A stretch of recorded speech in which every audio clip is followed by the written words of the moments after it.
In every aspect of our lives, goal setting is important. Napakahalaga po ng goal because it determines where you are heading.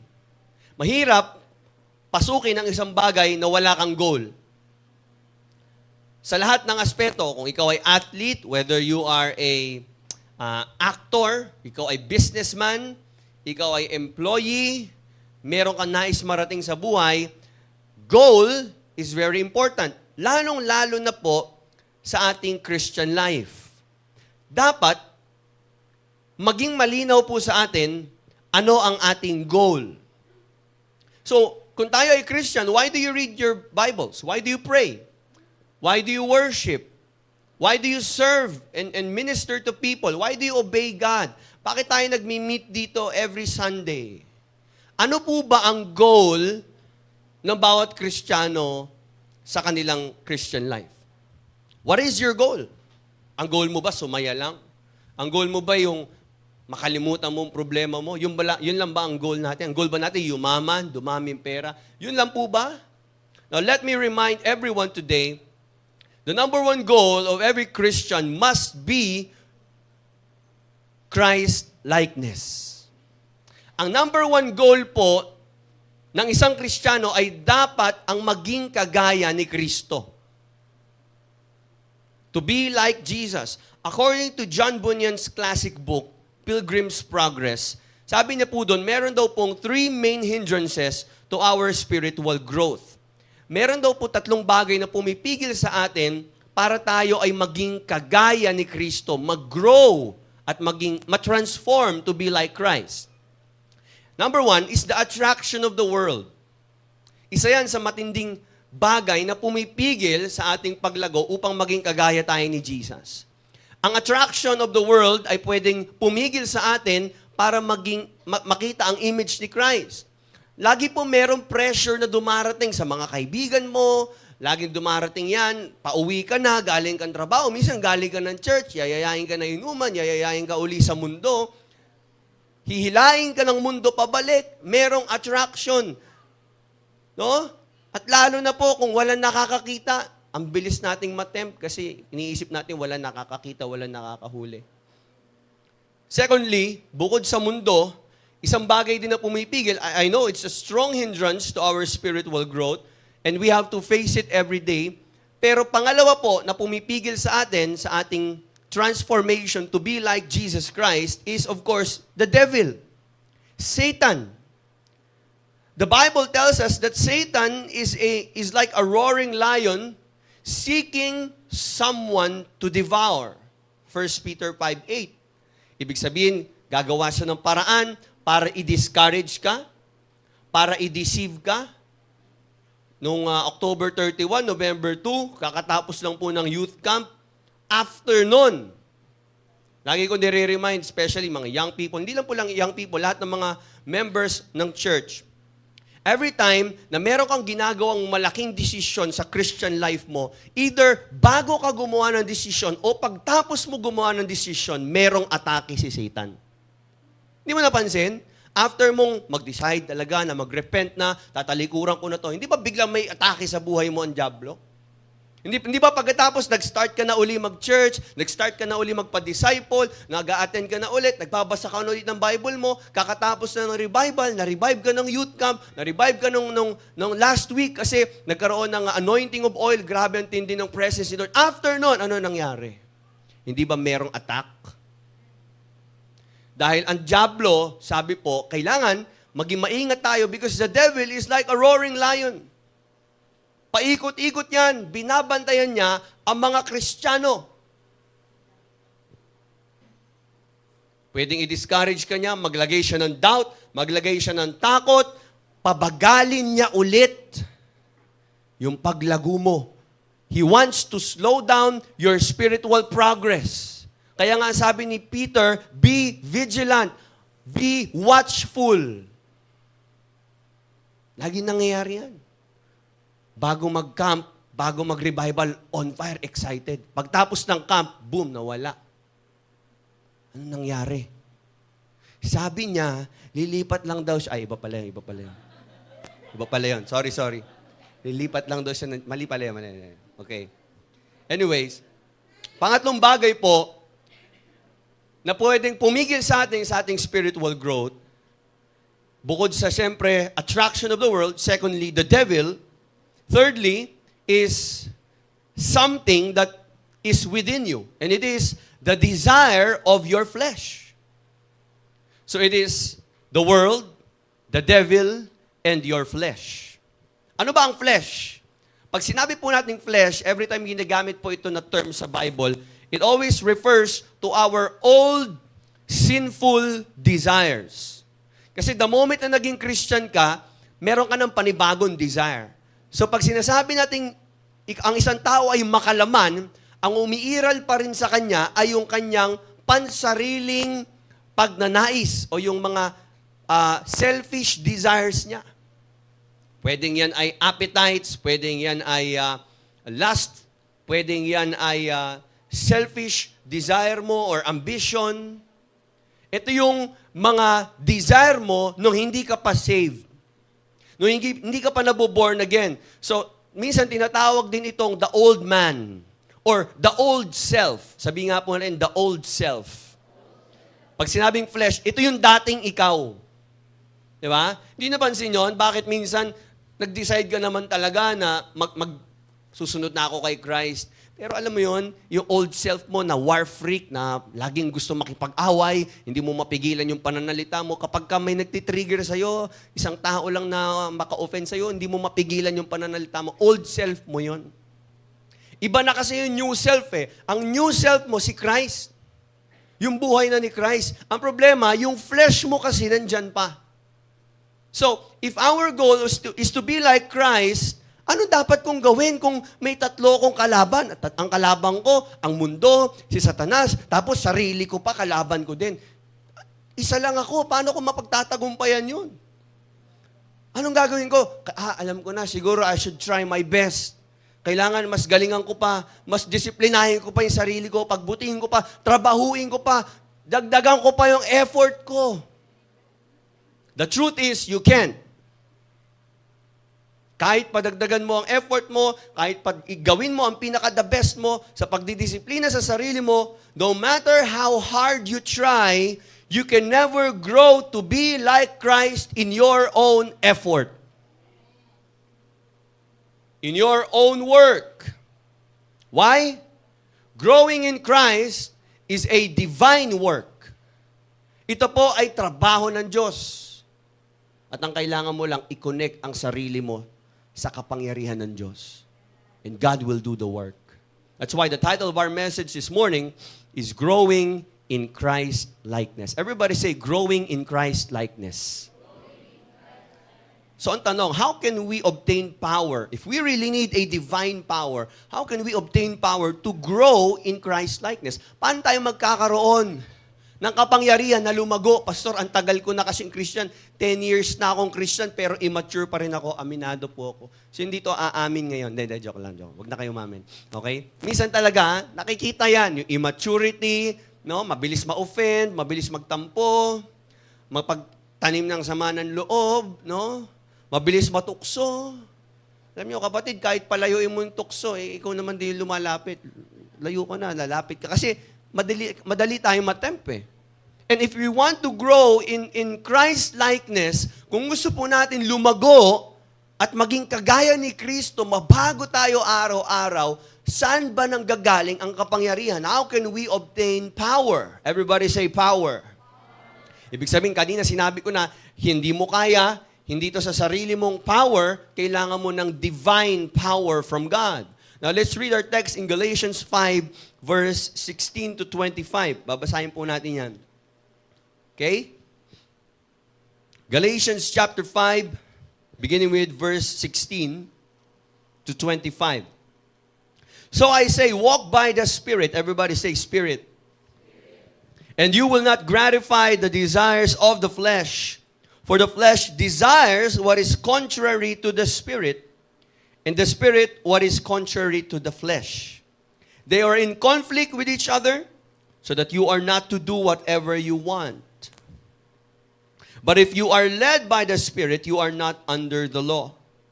the acts of the flesh are obvious. Sabi niya, sabi ni Paul, ito yung mga gawain ng makalaman.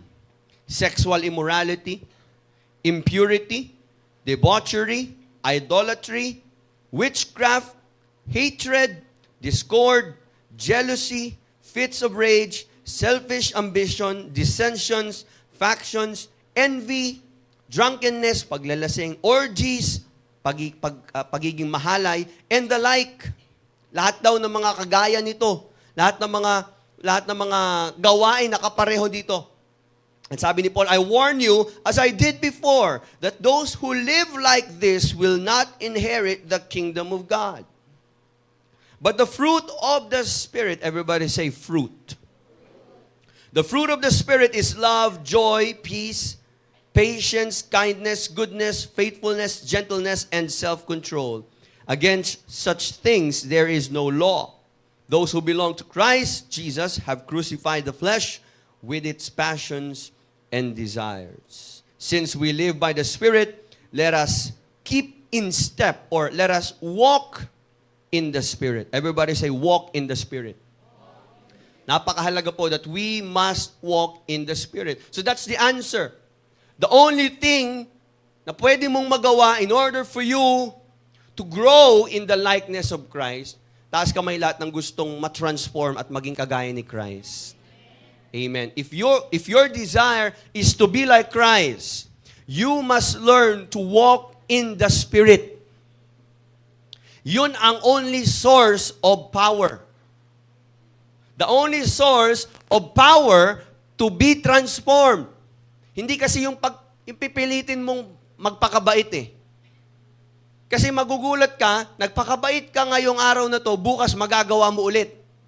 Kasi nagtiwala ka sa sarili mo, hindi sa Espiritu ng Diyos. Yung bisyo mo, hindi mo maalis yan kung ikaw lang. Yung galit mo, hindi mo maalis yan kung ikaw lang.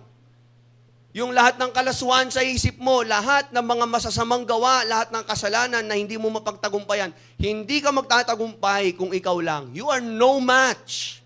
Bakit? Kasi pambira, tatlo yan eh. Mundo, tapos may diablo pa, tapos meron ka pang laman. Anong laban mo doon? Kaya po kailangan natin ng rest back. Kailangan natin ng tulong. Ang simple lang ng kailangan natin gawin. It is to walk in the power of the Holy Spirit. Sabi ng Bible, it's not by might, nor by power, but by my Spirit, says the Lord. Hindi tayo nagtatagumpay dahil nag-effort tayo, mas ginalingan mo. Tingnan mo, anong nangyari? Pinilit mo lang.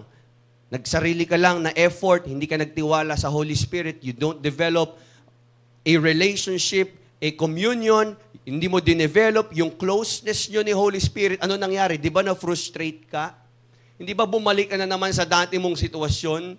Nakawala ka na dyan, bumalik ka na naman? Pinakawalan ka ng Diyos, pinalaya ka na ng Diyos, nakatali ka na naman ngayon? Because you don't develop relationship with the Holy Spirit. So, simple lang po. If we want to obtain power to grow in the likeness of Christ, kung ang goal natin is to be like Christ, then this is our message this morning. Listen carefully. We must walk in the Spirit to bear the fruit of Christ-likeness. Ang Christ-likeness po kasi, mamaya papaliwanag natin, ito po ay bunga. Hindi mo siya tinatrabaho o pinipilit gayahin. Pwedeng gayahin mo si Kristo eh. Pwedeng gayahin mo yung pagiging mabait. Magpakabait ka, kaya mo naman eh, pero hindi mo kayang ituloy-tuloy. Walang totoong pagbabago. Ang pagbabago po, hindi nagsisimula sa ating outward actions. Pwedeng baguhin mo, i-modify mo yung behavior mo. Pero unless mabago ang puso, walang mababago sa mga ginagawa mo. Ang binabago po ng Diyos ay ang puso. That's why we need to be connected. We need to walk in the Spirit. Every believer should walk in the Spirit and not in the flesh. Magkalaban yan. Bawat mananampalataya ay dapat po lumakad daw sa Spirito. Kung gusto natin mag-grow into Christ-likeness, we must walk in the Spirit and not in the flesh. Pastor, ano po ba ibig sabihin ng walking in the Spirit? To walk in the Spirit means to allow the Spirit to have His own way. Yung payagan mo ang banal na Spirito na manguna. hindi yung pangungunahan mo ang Holy Spirit. It is to make decisions in light of His holiness. Hayaan mong turuan ka ng Holy Spirit kung ano yung landas o yung desisyon na tama at banal sa mata ng Diyos. To walk in the Spirit is to be occupied with Christ. Yung ating mind, yung ating buong buhay ay occupied with Christ. Because the Holy Spirit's ministry is to engage the believer with the Lord Jesus. Could you imagine? It's quite impossible na magkaroon tayo ng relationship kay Jesus na hindi man lang natin siya nakita. Ang hirap kaya nun. Hindi mo siya nakakausap. Paano mangyayari yun? That's why ang ginawa ng Panginoon, ang ginawa ng Diyos, inilagay niya ang kanyang spirito sa lahat ng mga Kristiyano. Para hindi mo man nakita si Jesus, kasama mo siya kasi yung spirito niya nakatira sa iyo. Ang tanong, kinakausap mo ba? Pambira, nagpakasal ka. Halimbawa, nagpakasal ka. Gusto mong sumaya ang iyong pag-aasawa. Nagpakasal ka. Tapos pag-uwi sa bahay, hindi mo kinausap. After 1 week, maghiwalay kayo niyan. Napakahalaga po ng communication. Pag ang mag-asawa hindi na nag-uusap, may problema yan. Either yung isa may tampo, isa walang pera, yung isa merong nasabi na hindi maganda, hindi niya nagustuhan. Pag hindi po nag-uusap, sa loob ng isang relationship, kapag hindi na nag-uusap, wala na pong communication, imposibleng ma-develop ang intimacy, ang relationship. Amen? So, ang goal, ang role po ni Holy Spirit is to introduce us, to lead us to a relationship with Jesus Christ. So when we walk in the Spirit, ang nangyayari po, yung ating laman, yung ating old life or yung ating self-life ay tinatrato na nating patay. When you say you are walking in the Spirit, you are treating your flesh as dead. Hindi mo na sinusunod yung iyong laman, yung hilig ng laman mo, yung nararamdaman mo, hindi yung basta may maramdaman ka, susundin mo. Basta tumibok ang puso, wala ka nang magagawa, kundi sundin yan. Hindi naman ganun yun. Basta ano maramdaman, ano maisip mo, gagawin mo. Hindi po pwede. Naglalaban po yan lagi. Yung spirito at laman, lagi magkalaban po yan. Now, Kristiyano ka na. No, at binago ka na ng Diyos, yes. Pastor, bakit ganon? Parang meron pa rin akong desire sa mundo. Parang natutukso pa rin ako. Bakit ganon? Kasi nga, yun laman, nandiyan ka pa. Nakakabit pa. Sabi nga ni Paul, ang isang analogy na binigay ni Paul dyan, para daw siyang isang tao na may nakakabit na patay, na may nakakabit na bangkay sa kanya. May nakataling bangkay. Yun ang pakiramdam niya. Kasi bangkay na yun eh. Yung dati mong buhay, yung dati mong mabisyong buhay, yung dati mong buhay na magagalitin, yung dati mong buhay na hindi marunong magpatawad, yung lumang buhay mo, nung nabubuhay ka pa sa laman, andyan pa rin. Pero, ang ginawa ng Diyos, nilagay niya ang kanyang spirito sa'yo. At wala ka na sa ilalim ng kontrol ng dati mong buhay. At dahil nandiyan ang Holy Spirit, tutulungan ka ng Holy Spirit. Now, lagi ko nga ito ginagamit ng illustration na to. Parang meron kang dalawang aso. Sino po mahilig sa mga aso dito? May mga aso. Ilan ang aso ninyo? Pinakamaraming aso ay bibigyan natin ng aso. Sino pinakamaraming aso dito? Ilan ang aso? Sila, mami, ilan sa inyo, Nanay Bex? 3. O, 3. Sino? May 4 ba dito? Aso? 4? Sila Allen, ilan sa inyo? 11? 11? Grabe, mas marami pa sa pamilya niyo, brad. 11 ang aso po nila Tatay Romeo, nila Brother Allen. Sino ba? 12. Meron bang 12? Wala. Panalo. Bibigyan ko kayo ng aso. Ha? Okay. Sila, bibigyan ko sila aso. Huwag niyo pamigay si Cholo. Isa na nga lang yung kay Nanay Flor eh. Okay. Hindi, joke lang. Okay. So, halimbawa, meron kang 2 aso. Oh, may 2 kang aso. Tapos, alam niyo yung mga pitbull, nakakita na ba kayo ng pitbull? Dog fight, nakakita na kayo ng dog fight. yung aso na yon kapag meron dalawang aso. Tapos, yung dalawa mong aso, ginagawa mo, pinag-aaway mo, tapos nagpupustahan yung mga tao. Yung isa, pinapakain mo, yung isa hindi. Sino man nanalo? Yung kumakain. Pag di mo pinakain yung isang aso, manghihina. Ganon din po, yung laman tsaka spirito mo, kung sino mas pinapakain mo, yun ang mananalo lagi. Sino lagi nananalo sa buhay mo? Yun lagi mong pinapakain. Paano natin pinapakain yung laman natin? Sige, social media, lahat ng malalaswa, lahat ng mga ini-input mo sa mind mo, tapos ginuguto mo yung spirito mo, hindi ka nagbabasa ng Bible, hindi ka nagpipray. Diba? Hindi tayo nag-spend ng time with the Holy Spirit in prayer, in worship. Sino mananalo pagdating ng temptation? Spirito mo o laman? Natural, kung sino yung mas pinapakain mo, yun ang mas malakas. Kaya tuloy, hindi ka makahindi. Ang hina kasi ng spirito. Whichever you feed, your flesh or your spirit, yun laging nafe-feed, yun ang laging mananalo. Remember, sabi ng verse 17, the spirit and the flesh are contrary to each other. Okay? The spirit is contrary to the flesh. Ang ginagawa ng spirito, kontra sa ginagawa ng laman. Ang ginagawa ng laman, kontra din sa ginagawa ng spirito. Laging in conflict yan. Laging magkalaban yan. Kaya minsan napapansin nyo po, kung kayo Christian niya, nararamdaman nyo parang may tug of war. Parang may naghihilaan, may naglalaban. Alam niyo yun, yung sa mga cartoons o sa mga pelikula, may umuupo dyan, may demonyo, maliit, tapos dito may anghel. Sabi, kumuha siya ng sukli sa jeep. Sabi ng anghel, sabi ng demonyo, ayos yan. Sobra yung sukli, huwag mo na ibalik. Sabi ng anghel, wag, ibalik mo. Alam mo ginawa niya? Manong, kulang po yung sukli niyo. Mas demonyo pa sa demonyo, nako, matindi yun. Tuwan-tuwa yung demonyo. Diba? Minsan ganun, may naglalaban. Naglalaban yung laman, tsaka yung spirito. Etong tanong, Pastor, ba't naman ganyan si Lord?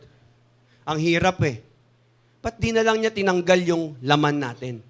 Ba't di na lang niya tinanggal yung ating old life, yung ating sinful nature? Bakit yung earthly desires ko, hindi na lang niya tinanggal? Kasi lagi ako nauhulog sa tukso. Alam niyo po ang dahilan bakit hindi inalis ni Lord yan? Hindi niya inalis yung iyong old life to remind you of your weakness. Para ipaalala sa iyo na araw-araw kailangan mong dumepende kay Kristo. And if you don't depend your life in Christ, you cannot win the battle. So instead of removing our sinful nature, imbis na alisin ang ating mga makalamang pagnanasa, inilagay na lang niya ang kanyang spirito upang manirahan sa atin. At itong war po na ito between the flesh and the spirit, lagi pong magpapatuloy yan at matatapos lang yan kapag tayo ay nakapasok na sa langit, dinala na ng Diyos sa langit. So anong role natin? Our role is to surrender to the Holy Spirit. There is simply no holy life without the Holy Spirit. Walang buhay na banal kung walang banal na spirito. Nagiging banal ang buhay natin, nagiging maayos ang buhay natin kapag nandiyan ang banal na spirito. Unang-una, ang Holy Spirit ang nangungusap sa puso mo para magsisi sa kasalanan. Hindi ka nagsisisi dahil nagsisi ka lang. Siya nagpaunawa sa'yo, kinausap ka niya. At kung nandito ka, at ikaw ay may pinagsisisihan na kasalanan mo, trabaho ng Holy Spirit yon. Siya ang nagko-convict sa ating mga puso. Okay? Ano sabi ng verse 18? Sabi po dito, but if you are led by the Spirit, you are not under the law. Ano ibig sabihin ng under the law? Pag sinabi pong under the law, ikaw ay nasa ilalim ng batas, sinisikap mo na maging matuwid sa sarili mong kakayanan. Pinipilit mo lang. No? You are under the law. Ibig sabihin, yung mga tao daw na na pinangungunahan ng banal na spirito, hindi na sila dumidepende sa kanilang sariling effort. It is the Spirit who is resisting the motions of evil in their lives. So, kapag tayo po lumalakad sa Spirito ng Diyos, if we are walking in the Spirit, ang Holy Spirit ang nagre-resist. Pag may temptation, mararamdaman mo yung resistance ng spirito mo. Mararamdaman mo hindi ka komportable. Mararamdaman mo kapag may temptation, meron kagad nangungusap sa puso mo, sa isip mo, meron kagad nagpapaalala at sinasabing hindi okay yan. Okay? So you are not under the law, you are not trying your best. You are being led by the Spirit. So don't try your best. Just walk in the Spirit. Stop trying your best. Ba't ang uli sasabihin mo, I did my best. But I guess my best wasn't good enough. Oh, totoo, hindi kaya kahit gawin mo yung best mo, hindi kaya. You need the Holy Spirit. You need the power of the Holy Spirit. To be led by the Spirit means to be occupied with the Lord. Pag sinabing occupied, ibig sabihin, yung buong pagkatao mo, ang nilalaman ay mga bagay na patungkol sa Diyos. When one is occupied, he's not thinking of the flesh. Ang laging nasa isip mo, anong magagawa mo para sa Panginoon, ano ang mission ni Lord, paano ka makakapag-share ng gospel. Wherever you are, sino ang mga tao nakakasalamuha mo, you're always thinking about one thing. You're thinking about the salvation of the people. Mga katrabaho mo, iniisip mo lagi, paano ko sila masyashare ng gospel. Dito lang, pumunta ako doon sa may bandang Maginhawa, naplatan kasi ako. Kumain ako ng pares. Sinerang ko yung isa doon, yung nagtitinda ng pares. Ano siya, dati siyang nagtatrabaho sa simbahan. At umalis siya sa simbahan dahil hindi niya nagustuhan yung mga ginagawa ng religion na yon. Sabi ko, ang kaligtasan hindi sa hindi sa kung anong religion ang papasukin mo. Kailangan natin ng Savior, si Jesus Christ. Haba ng usapan namin. Pero nakarami rin ako ng pares doon sa kanya. Oh. Kasi kailangan baka paalisin ako pagka hindi na ako kumakain. Hindi, joke lang. Mabait naman, mabait. At sabi ko, tapos yung barangay captain pala na Christian sabi ko, umattend ka doon. Di ba? So pag kayo kakain kayo ng pares, share nyo yung nagtitinda. Oo, kung saan kayo mapunta, saan tayo mapadpad? Bakit? Hindi nyo alam, baka bukas bumalik na si Jesus. Kasi ang tao, kapag kaya narinig niya ang gospel, wala na siyang excuse. Kapag yung mga tao nakasalubong nyo, narinig nila ang gospel, i-reject man yan nila, pag umarap sila sa Diyos, wala na silang excuse. Ay Lord, di ko naman alam. Hindi, naalala mo, pinadala ko si Joshua, pinadala ko si Alvin, pinadala ko si Eli. Yung lingkod ko yun, nag-share ng gospel sa'yo, ni-reject mo. So people are not have no excuse when they hear the gospel. So, occupied ka ba ng mga bagay na patungkol sa Diyos? O masyado kang occupied ng mga bagay na para sa'yo? Ang iniisip mo lang yung para sa'yo, sa pamilya mo, pera, material na bagay, paano ka maging successful sa mundo na to. Are you still occupied with the things of God? If you are walking in the Spirit, occupied ka ng mga bagay na patungkol sa Diyos. Ang laging nasa isip mo, ang laman ng lahat ng sinasabi mo, lahat ng usapan nyo ng mga kaibigan mo, you can't stop talking about Jesus. Hindi mo mapigilan yung sarili mo na mag-share ng tungkol sa salita ng Diyos. Lagi nasisingit si Jesus. Naalala ko po si Bishop, nung siya po nagtatrabaho, alam nyo, dahil puro word of God yung kanyang sinishare doon, ang tawag sa kanya ng boss niya, si Bible. Oy, Bible, halika nga dito. Si Bible na yung tawag sa kanya. Oo, pagtatawanan ka. Oo, minsan ipo-persecute ka. But if you are walking in the Spirit, you should be occupied by the things of God, not of the things of the flesh. So ito yung comparison. Sabi sa verse 19, these are the works of the flesh. Sa ibang translation, obvious naman. Sabi niya dito, the acts of the flesh are obvious. Alam mo naman kagad kapag gawain ng laman eh. Unang-una, it's evident to all. Here's the list. So Paul warns his readers, at matagal niya na itong paalala sa kanila. At sabi niya, those who practice these things will not inherit the kingdom of God. So ano-ano yung mga bagay na yan? Basahin natin. Sabi dito, sexual immorality, impurity. Pag sinabing sexual immorality, ito yung sexual acts na ginagawa mo outside the covenant of marriage.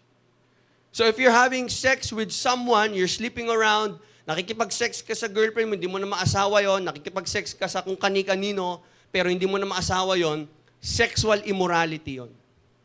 You're violating the law of God. The covenant of God. Ang sex po ay nasa loob lang dapat ng marriage. It's between a man and a woman. Impurity, debauchery, idolatry. Yung idolatry, hindi lang yan basta pagload sa mga Diyos-Diyosan. Alam nyo ba, ang Diyos-Diyosan, pwede Diyos-Diyosan mo, sarili mo. Yung pag mas inuuna mo sarili mo kaysa sa Diyos, mas priority mo ang mga bagay na gusto mo, Diyos mo, sarili mo. Pwede maging Diyos ang pera. Pwede maging Diyos ang lahat ng bagay. Basta lahat ng bagay na pumapalit sa posisyon ni Lord sa buhay natin, idol yon. Ano pa? Witchcraft. Hatred. Yung galit. Kapag nabubuhay tayo dyan, hindi masama magalit, pero hatred, hindi po yung, iba po yung galit sa hatred. Yung magalit ka, hindi kasalanan. Pero yung ikaw ay merong sama ng loob na kinikimkim at 10 taon na, 12 taon, 20 taon na yung sama ng loob mo na hindi ka pa nagpapatawad, hindi yung gawain ng taong nasa spirito. Yan ay gawain ng laman. Discord, jealousy, fits of rage, selfish ambition, dissensions, factions, envy. Ayan, yung mga mainggitin. Hindi yan galing sa Diyos. Yung mga bagay na yan. We all have evil desires and we cannot ignore them. Meron po yan. Now, in order for us to follow the guide of the Holy Spirit, we must deal with them and crucify them. Ang flesh po ay dapat kinukrucify. Itinuturing ng laman. So yung mga nakalista dyan, sa verse 19 hanggang verse 21, sabi dito, lahat ng yan, envy, drunkenness, yan, paglalasing, hindi po galing sa Diyos yan, gawain ng laman yan. Orgies, alam niyo yung orgies, ito yung mga, pumupunta sila sa mga entertainment, tapos nagkakaroon sila ng yung wild party, yan yun. Yung mga nakikita nyo sa mga bar, tapos nagiinuman yung mga tao na yun doon, nakikisali ka doon, wild ka din, tapos yung iba, nagsasayawan, yung iba, naghahalikan, hindi na nila kilala yung kahalikan nila. Ba't kaya ganun yung mga tao? Hindi mo alam kung may tinga-tinga pa yun, anong kinain nun kahapon, nag-toothbrush ba yun, tapos nakikipaghalikan ka doon. Tapos yung iba, nakikipagtalik sa yung kung sino-sino lang. Basta kung ano lang yung gusto ng laman nila, susundin nila, magwawala sila doon. Tawag nila doon, walwal. Diba? Orgies, gawain ng laman yan. At sabi ni Paul, yung mga ganyan, they will not inherit the kingdom of God. Ano ibig sabihin ng pastor? Hindi sila pwede maligtas. Ibig sabihin yung mga lasinggero, hindi pwede maligtas. Yung mga immoral, hindi pwede maligtas. No! Pwede ma-born again yan. Pwede mabago yung buhay ng mga tao na yan. As sinasabi dito ni Paul, yung mga tao na patuloy pa rin namumuhay sa ganyang klase ng lifestyle, kung itong mga bagay na ito na ginagawa ay patuloy pa rin sa buhay ng isang tao, hindi siya maaaring masabing totoong ligtas. Ba't kaya ganito katindi si Paul? Sobrang harsh ni Paul, no? Ba't kaya ganito na lang si Paul magsalita? At sinasabi niya, yung mga ganyan tao, they will not inherit the kingdom of God. If you continue doing those things, there's no hope of eternal life for you. Pwede ka mabago, pwede ka maborn again. Pero kung nagpapatuloy ka dyan, at sinasabi mong born again ka, hindi ka totoong na born again. Kaya to sinabi ni Paul, kasi napakarami po, kahit nung panahon nila Paul, ang mga Christians na sinasabing Christian sila, pero namumuhay pa rin sa laman. You cannot profess to be Christians. Ibig sabihin, there are a lot of people inside the church who are not really considered as a child of God. Hindi porke nag-church automatically saved na. Don't ever think. Don't deceive yourself thinking, basta nag-church ako. No. Sabi ni Paul, if you're continuing in this lifestyle, kung ganito ang buhay mo at hindi ka umaalis dyan, then you're not really saved. Ito yung characteristics ng mga taong nasa flesh pa. According to Charles Spurgeon, sabi niya po, the grace that does not change my life will not save my soul. Kung hindi na bago ang buhay, hindi ako totoong ligtas. So the idea is that ang Christian, hindi ibig sabihin hindi ka na makakagawa ng kasalanan.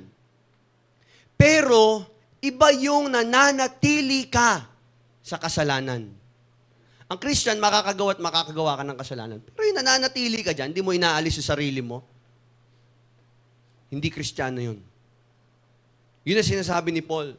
Nasa laman pa rin, nananatili pa rin sa laman, baka wala pa talaga na nangyaring conversion sa buhay niya. That's why every day, you ask yourself, it's not enough that we're going to church. Kasi baka dumating one day, sinasabi naman ni Jesus yan not everyone who says to me, Lord, Lord, will enter the kingdom of heaven. Hindi lahat ng tumatawag sa akin ng Panginoon, Panginoon, ay tatanggapin sa langit.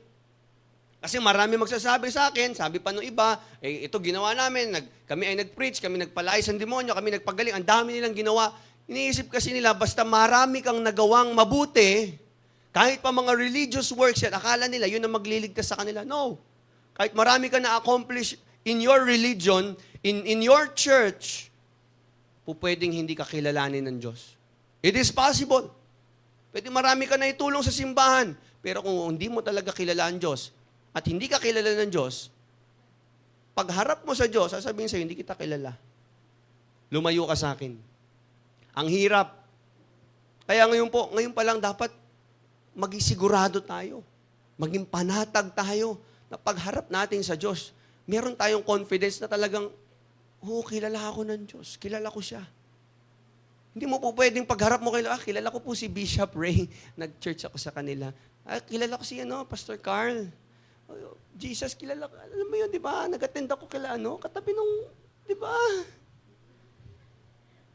Wala epekto yun. Hindi ka gana yung connection mo. Isa lang ang connection na dapat meron ka, connection kay Jesus. Pag di ka connected kay Jesus, hindi ka welcome sa langit. The only way for you to be accepted in heaven is through Jesus Christ alone. Even your works. Kaya sabi niya, the idea is that hindi ibig sabihin that we will never commit sins like these. Hindi ibig sabihin ng Christian hindi na magkakasala.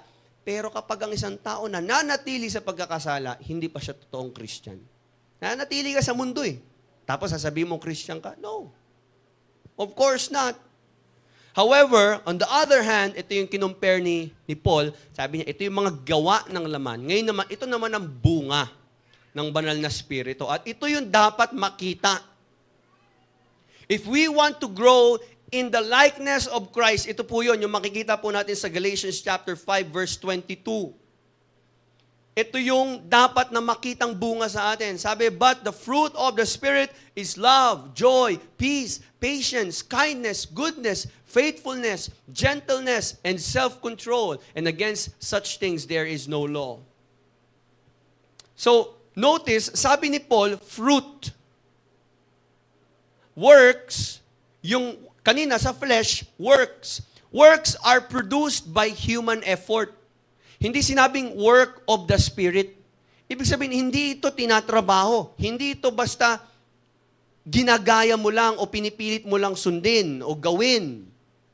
Yung ikaw ay magkaroon ng pag-ibig, yung ikaw ay magkaroon ng pasensya, ng love, ng joy, ng peace, ng kindness, ng goodness, ng self-control, hindi lang ikaw ang gumagawa niyan. Sabi diyan, yan ay bunga ng pananatili natin kay Kristo. Kasi kapag nananatili ka kay Kristo at nasa iyo ang Espiritu niya, kusang tumutubo yun. Hindi mo kailangan pilitin maging mapagpasensya. Kasi dahil nasa iyo na ang Espiritu ng Diyos, magiging mapagpasensya ka. Hindi mo kailangan pilitin na magkaroon ng joy, ng peace, ng love. Magkaiba kasi sila. Ang fruit, kusang tumutubo. Parang ano yan? Magkaiba ang factory at ang garden. Ang factory, may mga nagtatrabaho doon. Pero ang garden, magtatanim lang, pero hindi mo na kailangan trabahuin yun araw-araw kasi kusang mamumunga yung mga puno sa garden. Parehong may napoproduce, ang factory tinatrabaho, pero ang fruit sa garden kusang tumutubo. As long as nakakabit yung sanga sa puno, tutubo yung bunga nun. As long as connected yung branch sa vine, yung branch sa tree, there will be bearing of fruit. Same thing with our Christian life. We must walk in the Spirit to bear the fruit of Christ-likeness.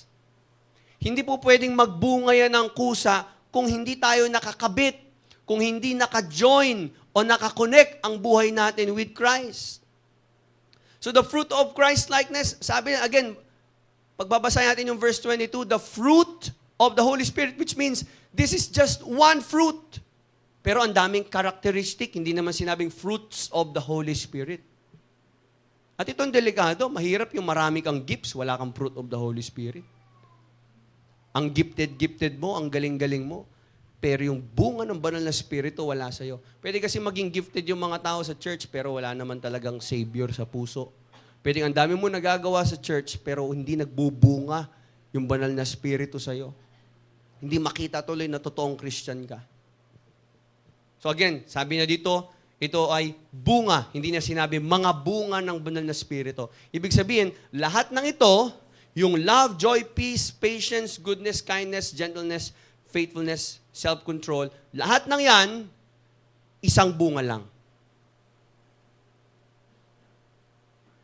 Isa lang yan. It is produced all at once. Bakit? Hindi pwedeng magkaroon ka ng patience na wala kang self-control.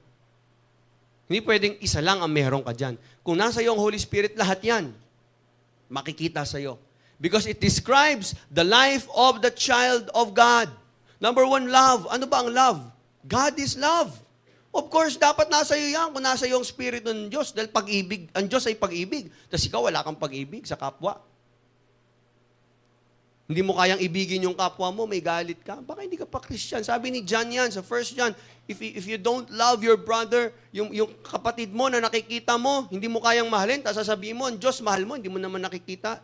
Sabi na, nagsisinungaling ka. Walang katotohanan doon. You cannot love God and hate people at the same time.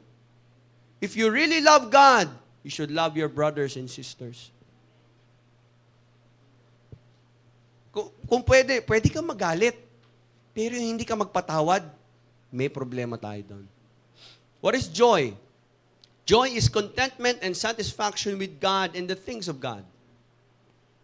Pag sinabing ang tao ay merong joy sa presensya ng Lord, kontento siya sa presensya ng Diyos. Kontento siya, satisfied siya, wala na siya ibang hinahanap kundi ang Diyos. Pag sinabing ang tao ay may peace, meron siyang peace of God. Ibig sabihin, hindi nakadepende sa mga pangyayari sa buhay niya, yung kapayapaan ng buhay niya. Payapa siya dahil ang Diyos nasa kanya. At alam niya, hindi siya iiwan ng Diyos. Yun ang payapang buhay. Ano pang isang payapang buhay? Pag ang isang tao ay merong peace, nakasama sa fruit of the Holy Spirit, meron siyang harmonious relationships with other believers. Hindi pwede maging peaceful ang life na may kagalit. Hindi pwede maging peaceful ang buhay natin, tas naiinggit.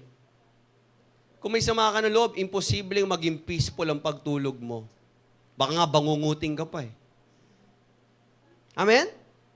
Ang hirap matulog kaya ng may galit sa puso. Pansin niyo yung mga may galit sa puso? Kulang na atakin sa puso yun eh. Kasi pag nagagalit yun, gigil ako. Bakit ganon? Ba't kaya ganon? Ibig sabihin yung galit, toxic. Kasi hindi normal yun eh. Pero part yan ng emotion natin. I'm not saying masama magalit. Ang sabi ng Bible, in your anger, do not sin. Kung magagalit ka, iwasan mo magkasala. Make sure hindi ka makapagsalita ng pangit na salita, or make sure na hindi ka magtatanim ng sama ng loob. Tapos, bago lumubog ang araw, sabi nga ni Paul sa mga taga-Ephesians, do not let the sun go down and you're still angry. Ibig sabihin, magpatawad agad. Alala ko ulit sinabi ni Pastor Ed Lapis, napakaraming magkakapatid, nag-aaway-aaway pa sa lupa, no, mga mamanahin, nag-aaway-aaway pa, nagkakasamaan pa ng loob. Ang kailangan mo naman ng lupa, ang kailangan mo lang na lupa yung kasya lang yung kabaong. Di mo madadala yung lupa na pinag-aawayan ninyo. Mga mamanahin nyo sa magulang, nagkakasamaan pa ng loob. Paglibing mo, yung ba nga, kinikremate. Pag hindi ka pa umayos, baka ilagay ka lang sa Tupperware. Paano kung hindi mo trinato na maayos yung mga kapatid mo, sino magpapalibing sa'yo? Ipapakremate ka nila, magpapa-bonfire sila, lagay na lang yung mo doon. So, kailangan po, meron yung mga bagay na yan. There must be peace in our relationships. Ano pa? Patience or long-suffering. Pag sinabing patience, unang-una, pwede din natin masabi, ito ay patience sa afflictions. Kung halimbawa, may persecution, may mga uma-attack sa'yo, you're patient with them. If you're being annoyed, may umiinis sa'yo, you're patient with that person. Patient ka during persecution. Isa pang fruit ng Holy Spirit is, one part of the fruit of the Holy Spirit is kindness and goodness. Laging magkasama yan. They are closely connected. At ang pagkakaiba lang nila is yung goodness ay merong generosity. Yung kindness ay kabaitan. Yung goodness ay paggawa ng mabuti. Yung ikaw ay mabait. Pag sinabi mabait, I believe ang kindness mas nagdi-deal siya sa ating attitude. Ang goodness, mas nagdi-deal siya sa ating actions. Kaya lagi magkasama yan. Ang totoong mabait, gumagawa din ng mabuti. Kasi pwede magpanggap lang na mabait, ngingiti-ngiti, di ba? Welcome po sa church. Bigyan ng upuan niya na. Talaga ba tayo ay mabait?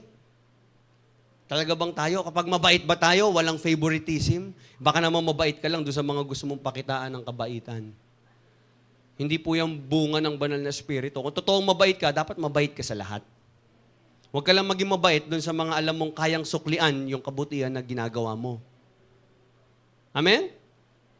Amen po ba? So yan, dapat nagbubunga yan sa ating mga buhay. Yung paggawa ng mabuti, yung pagiging mapagbigay, generosity. What else? Faithfulness. It's part of the fruit of the Holy Spirit. Both God and us. Yung relationship natin between God and us. Yung faithfulness natin sa Diyos. According to Barclay, sabi niya po, it is the characteristic of the man who is reliable. Pag sinabing ang isang tao ay faithful, reliable siya. Maaasahan siya ng Diyos. Pwede siyang gamitin ng Diyos. Faithful siya kay Lord. According naman kay Morris, sabi niya, the ability to serve God faithfully through the years and through the temptations of life is not something we achieve by our heroic virtue. Hindi po ito sa ating sariling galing. It comes from the Spirit. So if you want to serve God faithfully, you need the Holy Spirit. Kaya ang hirap minsan pagka, alam mo yun, pag i-welcome ka, let's welcome our speaker. He has been faithful in the ministry for 30 years. Wow, grabe. Talagang parang nakaka-pressure. Pero alam niyo po yung faithfulness sa ministry, yung faithfulness sa paglilingkod, sa pamamagitan lang po yan ng Holy Spirit. So again, it's the power of the Holy Spirit. Ano pa? Gentleness. Pag sinabing gentleness, it's also connected to humility. It's taking the lowly place. Kung paano si Jesus, hinugasan niya yung paan ng kanyang mga disciples. He was very gentle. Marahan, mapagpasensya, mapagpakumbaba. And lastly, self-control. Ano ibig sabihin ng self-control? Pinipigilan mo yung sarili mo. Our life should be disciplined. Yung lust, yung passions, yung appetites. Hindi dahil nagutom ka, kakain ka na naman, kakakain mo lang kanina. Hindi yung porke na nagalit ka, isasabog ka na kagad. Hindi mo na mapigilan yung sarili mo. Dapat kinokontrol yan. Hindi pagka nagalit ka, galit ka sa buong mundo. Pinagalitan mo yung asawa mo, galit ka na sa buong bahay. Diba? Mahirap yun. Dapat po may self-control. Okay lang magalit, pero dapat hindi tayo kontrolado ng galit. Ang galit, kinokontrol. Iniiwasan natin magsalita ng hindi maganda. Self-control. Disciplined life. At ang disciplined life, ang self-control, hindi na nakakamtan sa sarili natin. Magkakaroon ka lang ng pagpipigil sa sarili kapag nasa iyo ang banal na spirito. Kasi sa totoo lang, di mo mapipigilan yung sarili mo. So, lahat ng mga bagay na yon, the fruit of the Spirit, all these things, all these characteristics, all these attitudes reflect the character of Christ. The fruit of the Spirit is Christ-likeness. The character of Jesus is produced within us by the Holy Spirit. So, kailangan po nagbubunga yung banal na spirito sa atin. And sabi na dito, against such things, there is no law, sabi ni Paul. So, these things are pleasing to God. Nakakatulong to sa kapwa. Mabuti ito para sa sarili mo. Pero paano ba ito nakakamtan? Paano nakukuha ang bunga na ito? Effort? No. It is produced as Christians live in communion with God. Nagpuproduce ng godliness, nagpuproduce ng Christ-likeness, nagiging kagaya tayo ni Kristo sa ating pag-uugali, sa ating pamumuhay, every moment we spend time with the Holy Spirit, every time na meron kang desisyon at lagi mo ina-align yun sa Holy Spirit. As we look to the Savior, in loving devotion, we obey Him daily. Gumagawa po ng himala ang Holy Spirit. Kaya yung mga dating makalaman, tapos na born again, at ngayon nagbubunga na ang banal na Spirito sa kanila, halos nagugulat yung mga kasama nila sa bahay. Grabe, nagbago na siya, no? Dati, walang yayan eh. Ngayon, hiyang-hiya na. No? Grabe yung magsalita dati. Ngayon talaga nagbago na, no? Grabe, anak, nagbago na si papa mo. Dati, binubugbog ako niyan eh. Ngayon, pag nagagalit siya, umaalis na lang siya ng bahay. Sa labas niya na ako binubugbog. Joke lang. pero nagbabago talaga yung buhay. Di ba? Amen? Merong change na nangyayari. Hindi po ito napuproduce ng ating sariling effort, kundi ang Holy Spirit po, gumagawa siya ng himala. Kaya nagugulat kayo pag talagang nakikita na yung fruit of the Holy Spirit, sasabihin ng lalo na yung mga kabataan, pag nabubunga na, may bunga na ng banal na spirito sa buhay nyo, pag uwi nyo sa bahay, sasabihin na nanay mo, himala! Nagliligpit ng higaan. Wow, naguhugas ng plato. Wow, nauutusan. Himala! Sasabihin mo, Holy Spirit yun, ma. Next ka na. Wow. Amen? Because the Holy Spirit transforms us into the likeness of Christ. Diba? So dapat nagkakaroon ng matinding himala kapag nakikita na yung bunga ng banal na spirito.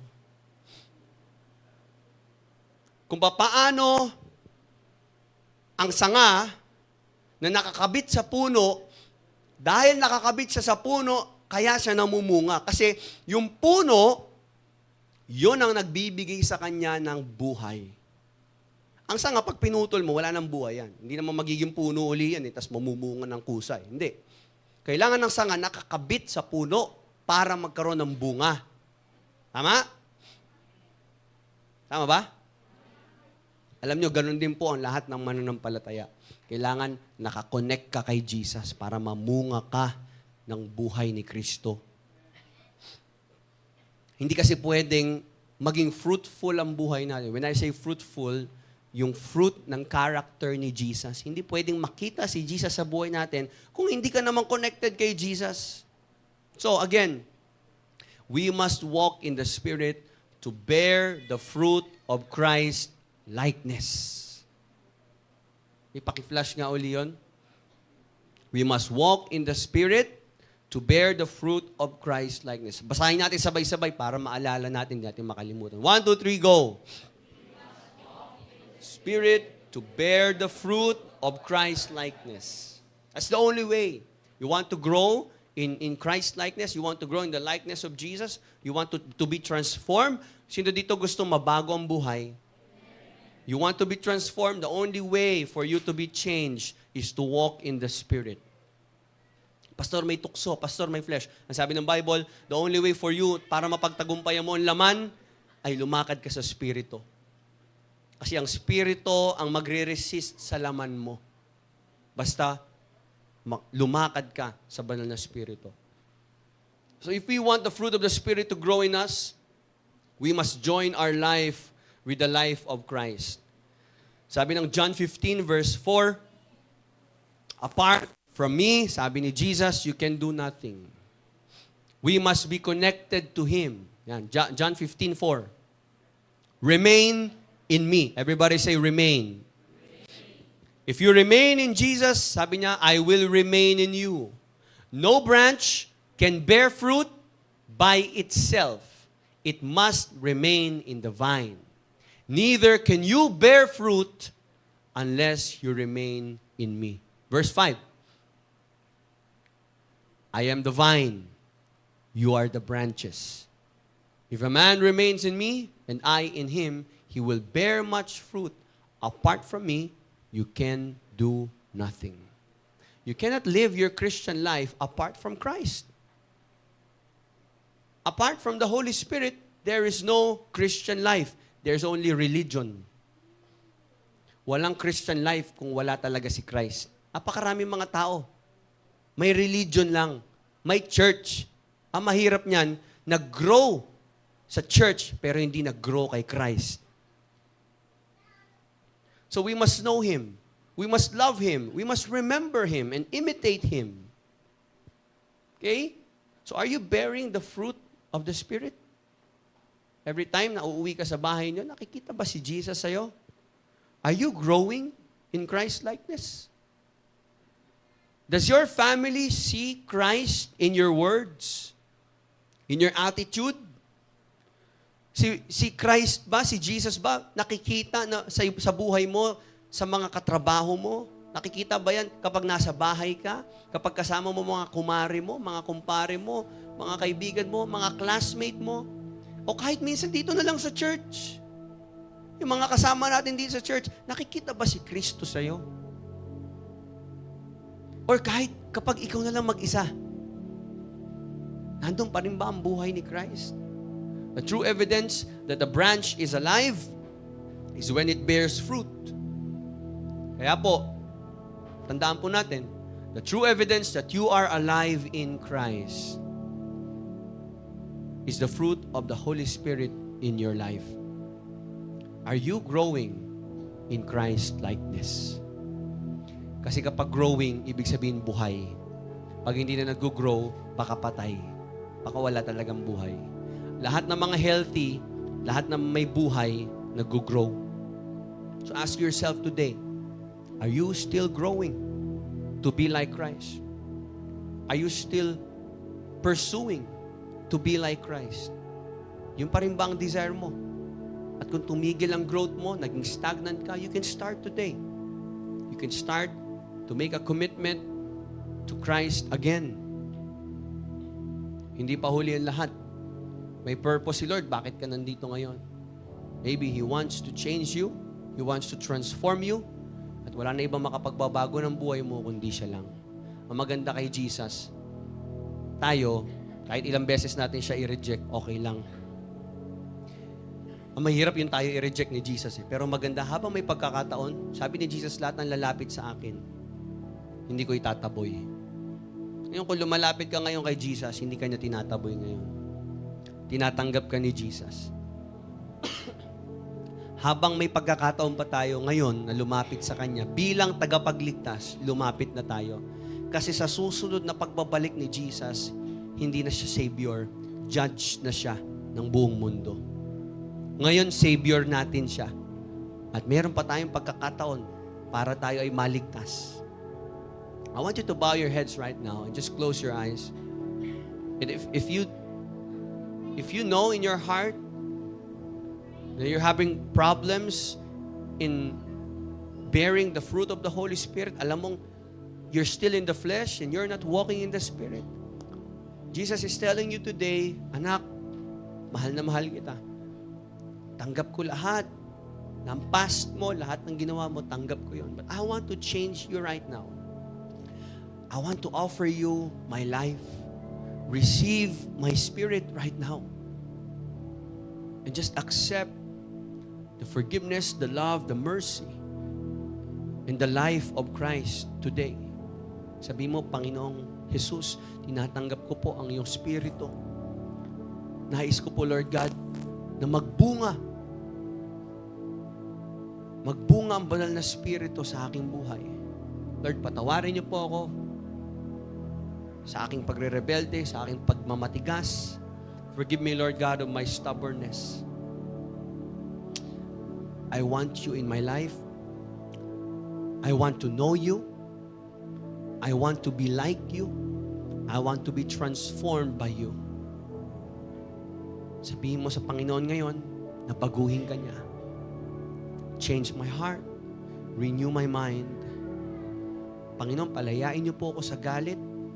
Palayain niyo po ako sa anumang sama ng loob. Sa anumang hinanakit. Sa hindi pagpapatawad. Tulungan niyo ako, Lord God, na magpatawad. Tulungan niyo ako, Panginoon, na magkaroon ng maayos na relasyon sa aking mga mahal sa buhay, sa aking mga kapatid sa pananampalataya. Thank you, Holy Spirit, for what you are doing today. I know that you have blessed us with this wonderful message. Kaya, Panginoon, alam namin, tagumpay po kami ngayon because you are changing our hearts. Thank you, Holy Spirit, for reminding us that apart from you, we can do nothing. Thank you for giving us the message that we must grow in the likeness of Christ. We give you glory. In Jesus' name we pray. Amen and amen. God bless you.